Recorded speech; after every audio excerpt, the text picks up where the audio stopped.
Voyage. This episode is brought to you by Progressive Insurance. Fiscally responsible, financial geniuses, monetary magicians. These are things people say about drivers who switch their car insurance to Progressive and save hundreds. Visit Progressive.com to see if you could save. Progressive Casualty Insurance Company and Affiliates. Potential savings will vary, not available in all states or situations.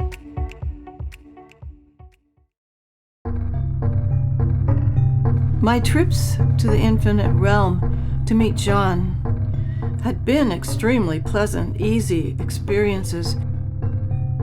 That is, until the time he took me underground to meet the mystic Pendragon. I've never been more frightened in my life.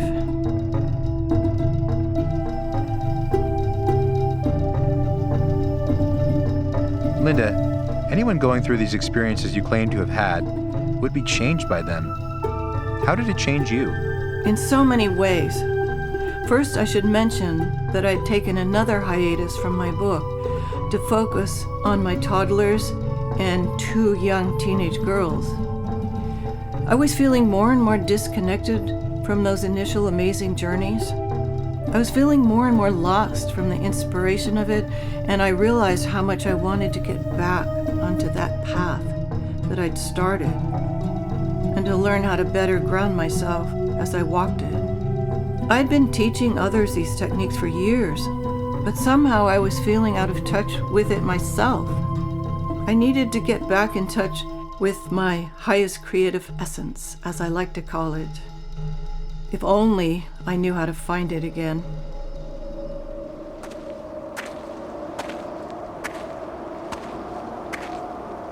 I return to the infinite dwelling and find myself on a steep hill of gray cinder.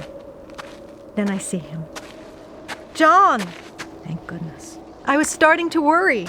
This place isn't always a bag of chips, you know. Where's our merry meadow? Linda, forget the meadow for now. What do you think we're here? I glance around the landscape of steaming hills of cinder to communicate with our shadow sides. And the nature forces are so bloody aware that both you and I are often lacking in that area. We were attracted here to the Oak Circle because we need to take part in the blueprint rituals. Blueprint rituals? You realize Arcadia is keeping the original nature rights alive and well, don't you? Thank goodness. The ways of primitive man have been replaced by empty, passionless activities. Respect for the basic principles of life have been forgotten. It's disastrous. Maybe it'll console you to know that the blueprint for all of that is alive and well in Arcadia. The eternal plan will be sustained forever. Somewhere. Does this mean not on Earth? That depends on you people getting your bloody act together. We come upon a hole in the ground. No, not a hole exactly. Stairs carved into the ground. John continues down them, undaunted. John? I follow him. The light coming from outside is steadily dwindling. I'm wondering how we're going to see anything. How you feeling? I don't feel particularly normal, but at this point, what's normal? Advancing further into the dark, we discover a large, standing stone reaching above our heads. It engenders a mysterious power emanating from its spiraled markings. John places his hand against one of them. What are the mysterious markings on these stones? They are fingerprints of the soul, and fingerprints are unique. Thus, those carved upon these ancient stones appear to be sharing the Creator's mysterious and hidden plan. If only we have the courage and strength within us as unique human souls to seek out our own hidden answers. Go on, touch it. I don't want to encourage secret forces I can't deal with. In the initiations of Egyptian priests and priestesses, entrance would lie in a coffin-like container. Days in total blackness and isolation would either strengthen or destroy the seeker, and deem him or her fit or unfit to be keeper of the higher knowledge. We arrive at a door. It is heavy and wooden with rusty iron latticework. propped next to it are two slightly bowed walking sticks. My lord. Precisely. John reaches for the rusty iron latch and pulls. Help me if you can. A rush of cool air makes me shiver. It smells musty and old. On the floor in front of us are two pair of leather slippers embroidered with gold thread, their toes pointing upward. Like the walking sticks, they seem to have been placed here for John and me. Are these magic flying shoes like Dorothy received from the Good Witch of the North? Maybe something along those lines. I wipe the dust from my feet and put the slippers on. John does the same. There's a massive, roughly hewn wooden table with 6 crudely matched chairs. Draped over the two nearest are familiar linen capes John and I had worn on an early excursion to the mystical ocean. I rush to retrieve the handsome cloak and drape it over my shoulders. John lights a candle. The room instantly feels safe. The stone walls are elaborately adorned with the same puzzling spirals on every visible surface. What do the engravings mean? The spiral is an ancient symbol for eternal life. It carries with it the never-ending movement of the path of individual existence. They're stunning. Our attention is drawn to the other objects on the table. A large silver chalice, a crystal ball on a wooden stand, and a small Celtic cross carved out of wood. Look at these. I point to a pair of spiraling bracelets in the form of snakes. They're made of shimmering gold with jewels for eyes and tails. 2 again. Methinks we're supposed to put them on. Are you sure? Count your blessings while you may. John picks up one of the bracelets and slips it on his left wrist through the coil, sliding up to his lower arm with the head pointing up. Am I not lovely? Okay. I gingerly pick up the other bracelet. It's easier for me to get my wrist through. I bow theatrically in deference to John. Most esteemed Arcadian. Most revered Earthling. He bows to me. In the flickering candlelight, a big, black, furry spider walks along the edge of the table. Ah! Careful to avoid it, John picks up the lighted candle off the table. I agree with you, Linda. I wouldn't mind being in our sunny meadow, sipping a beer, listening to the birds, having a chat. We may think it fine to turn around and mosey out of here back to the meadow, but that's not what we're supposed to do. What are we supposed to do? Like a game show host gesturing to a new car, John points to a second door. We've fucking well got to go through that. What if I don't want to? We might miss a big chance.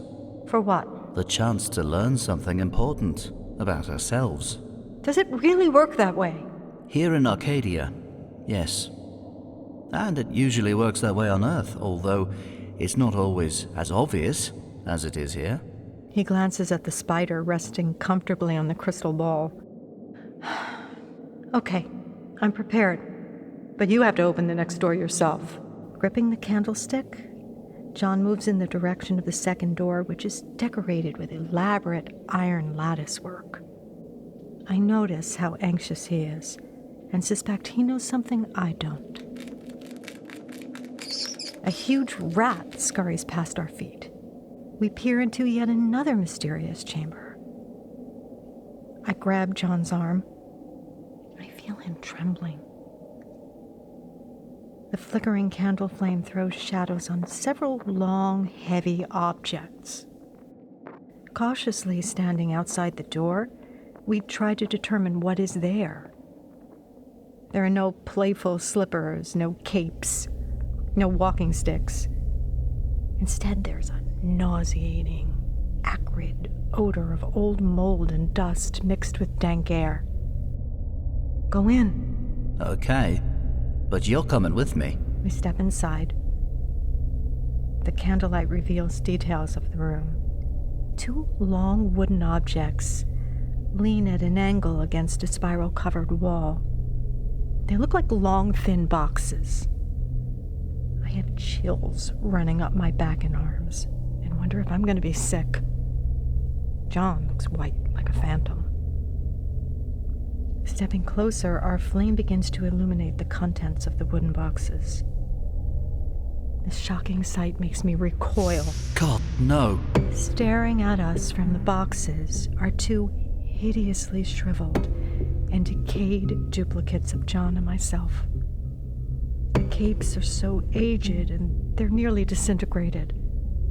The hair and skulls are like mummies. Let's get out of here. No, we can't. We have to go through to completion. His face is contorted with anguish. With trembling hands, he lifts the candle, forcing himself to inspect the grisly display. It's got to be faced. We have to participate consciously in our own metamorphosis. Otherwise, we'll continue living in fear, over and over, generating more of it on Earth as we pass through each human expression. But what can we do? I mutter through icy cold fingers plastered against my mouth. You've got to repeat certain words with me. Pale and drawn, John is standing straighter now, holding the flame resolutely in front of him. Closing his eyes, he speaks in a strong, determined voice. May the love of the god and the goddess surround us. May the love of the god and the goddess flow deep within us. May the love of the god and the goddess make us free. May we be free to know ourselves. May we be free to love. He's regaining his color. He looks stronger. He gestures for me to join him. May the light of the Christ fire surround us. May the light of the Christ fire burn bright within us. May the light of the Christ fire make us free. May we be free to love ourselves. May we be free to know. While repeating this together, a mysterious aura of light begins to appear. And teachers live within us. May this wisdom make us free. May we be free to help ourselves. May we be free to grow. John places the candle on the floor. The light brightens and expands. The figure of an old man in a long white gown slowly appears. A white cloth is folded flat across his forehead. 3 short, flat black lines joined together at the top. Hail, Pendragon! He did not speak, but I could read his thoughts. May darkness and light abide in peace. May the cycle of death and rebirth be rightly honored. May the violet flame of transformation make itself known.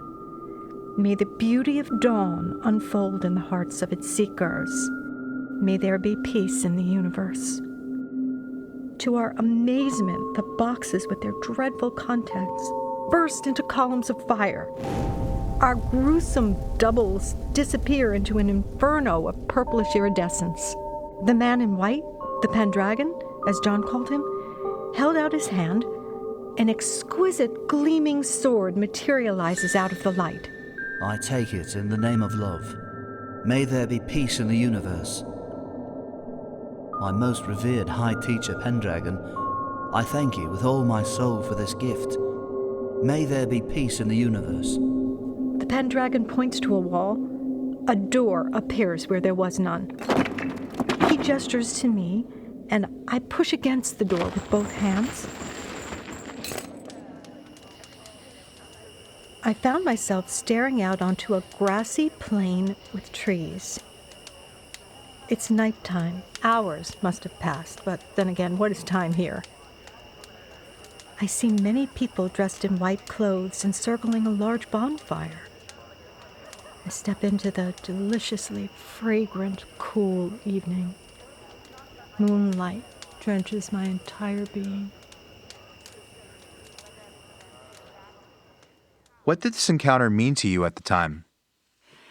It was so frightening being forced to witness, along with John, some really much less encouraging aspects of past expressions, and to face real fear, and to face my own death, and to face darkness, to real darkness, as part of the inevitable inequities of earthly life.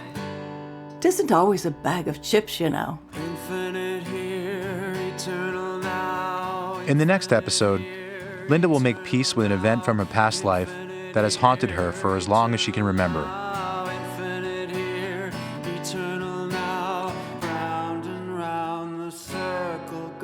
John Lennon in Heaven is a production of Voyage Media. This series is produced by Nat Mundel, Robert Mitas, Dan Benamor, and Adam Prince.